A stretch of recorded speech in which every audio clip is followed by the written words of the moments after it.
আসসালামু আলাইকুম মুসলিম ভাই ও বোনেরা, আজকের আলোচনার বিষয় হল পাক ও নাপাক পানির বিবরণ।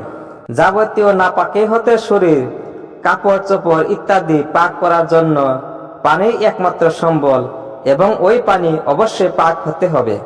নাপাক পানি দ্বারা কোনো জিনিস ধৌত করলে তা পাক তো হবেই না, বরং নাপাক পানি মিশ্রিত হয়ে নাপাকির মাত্রা আরো বেড়ে যাবে।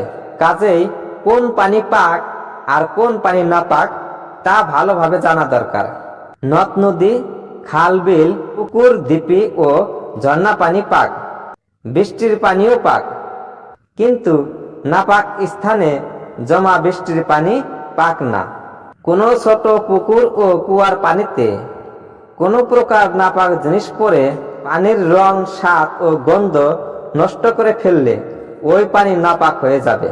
গর্ত বা হাউজের পানি পাক, কিন্তু হাউসটির ক্ষেত্রফল 100 বর্গ হাত হতে হবে, অর্থাৎ 10 হাত দৈর্ঘ্য ও 10 হাত প্রস্থ হতে হবে।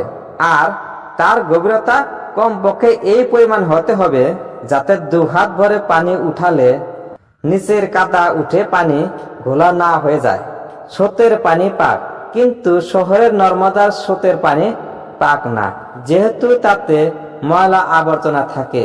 খাল বিল, পুকুর ইত্যাদির পানিতে যদি কোনো তরল নাজাসাত পরে মিশে যায় তবে ওই পানি ব্যবহার করা জায়েজ হবে।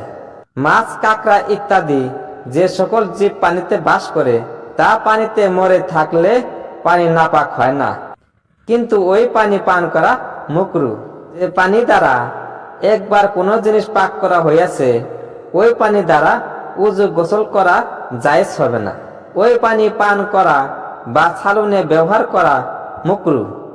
সাবান, জাফরান বা অন্য কোনো বস্তু পানির সাথে মিশ্রিত হয়ে পানির স্বাভাবিক অবস্থা পরিবর্তন করলো কিন্তু তরলতা নষ্ট করলো না, এ পানি ব্যবহার করা জায়েজ হবে।